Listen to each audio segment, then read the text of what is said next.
solliciter l'arbitrage du chef de l'État.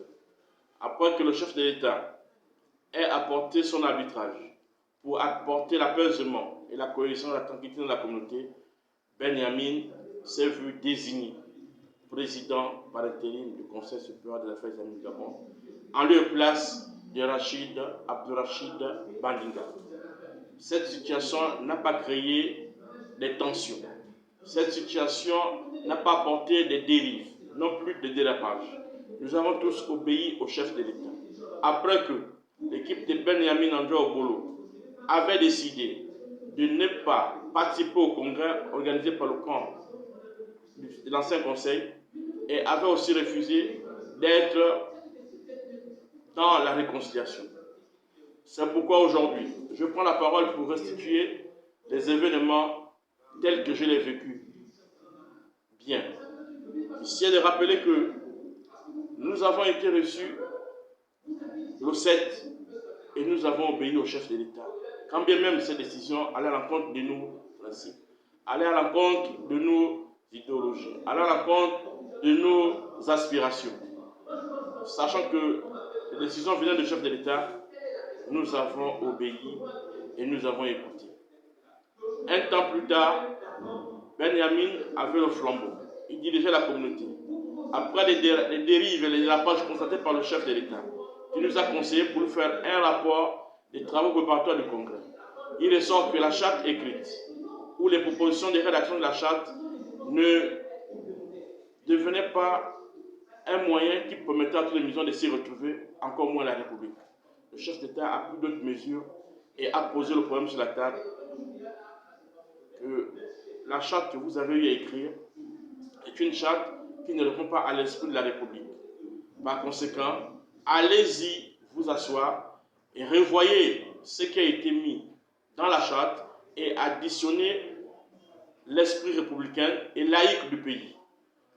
Et dorénavant, le nouveau chef qui va vous accompagner dans ce travaux est Abdurazak Kabango Guy, chef de la communauté musulmane du Gabon. Au sortir de cette audience, nous sommes sortis et le président nous a rappelé et il nous a dit venez saluer, pour ne pas dire faire allégeance au nouveau chef. Nous sommes revenus dans la salle d'audience et nous avons salué et nous avons écouté et obéi aux ordres de la plus haute autorité. Il était dit qu'une audience devait avoir lieu pour présenter le nouveau chef de la communauté musulmane et annoncer cela, mais par respect, je dis bien par respect du président intérimaire Ben Yamin, nous avons trouvé mieux de ne pas diffuser cette information et que le samedi, nous devons nous retrouver dans le calme, étant donné que nous sommes dans le monde béni de Ramadan, dans le calme, afin de faire une passation en douceur. Contre toute attente, lorsque nous venons le samedi pour la passation, nous sommes confrontés à une ruse, à une tromperie qui n'a pas eu de nom. Ben Yamin, soit il a informé son groupe ou son camp, soit il ne l'a pas informé. Et c'était une nouvelle feuille de route que nous avons trouvée sur la table. En présence des imams, Ben Yamin sera contraint de prendre la parole par la demande du nouveau chef de la communauté qui va lui dire « Dis ce que le chef nous a dit lorsque nous étions en audience. » Une fois, deux fois, et la troisième fois, Ben Yamin va prendre la parole disant qu'il va vanter les mairies, il va vanter les bienfaisances du chef de l'État et il va dire que c'est le groupe des imams qui sont en conclave. Après leur conclave, ils viendront annoncer ce qu'a dit le chef de l'État. Contre toute entente, lorsque le groupe des imams est sorti de ce conclave, nous avons tous constaté et nous avons été surpris d'apprendre qu'il y a eu un vote. Le vote n'était pas dans le programme.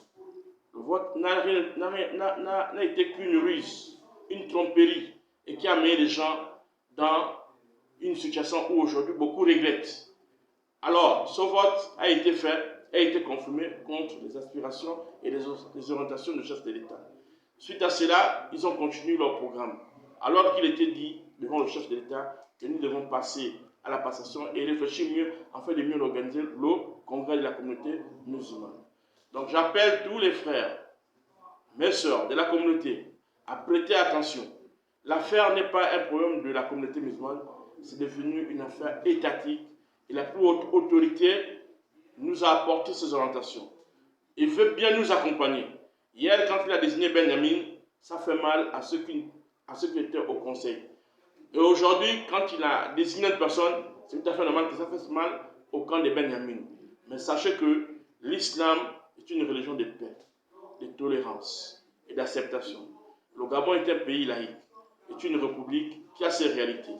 Face à cela, les comportements déviants que nous avons tous observés sur le dénigrement ou la campagne de dénigrement à la personne du chef de l'État doit faire l'objet de demandes d'excuses de manière publique, parce que c'est nous les musulmans qui avons sollicité l'arbitrage du chef de l'État. Le chef d'État n'a jamais demandé à s'ingérer dans notre affaire. Donc j'appelle à la prudence, à la retenue, et je demande officiellement, au nom de la communauté musulmane, pardon au chef de l'État au sortir de ces décisions et de ces orientations pour apporter la tranquillité, la cohésion. Les gens n'ont pas accepté, mais nous demandons pardon au chef de l'État pour qu'il nous accompagne dans cette lourde charge afin que règne la paix et la tranquillité dans la communauté musulmane. Wa akhir dawana an alhamdulillahi rabbil alamin. Assalamu alaikum wa rahmatullahi wa barakatuh.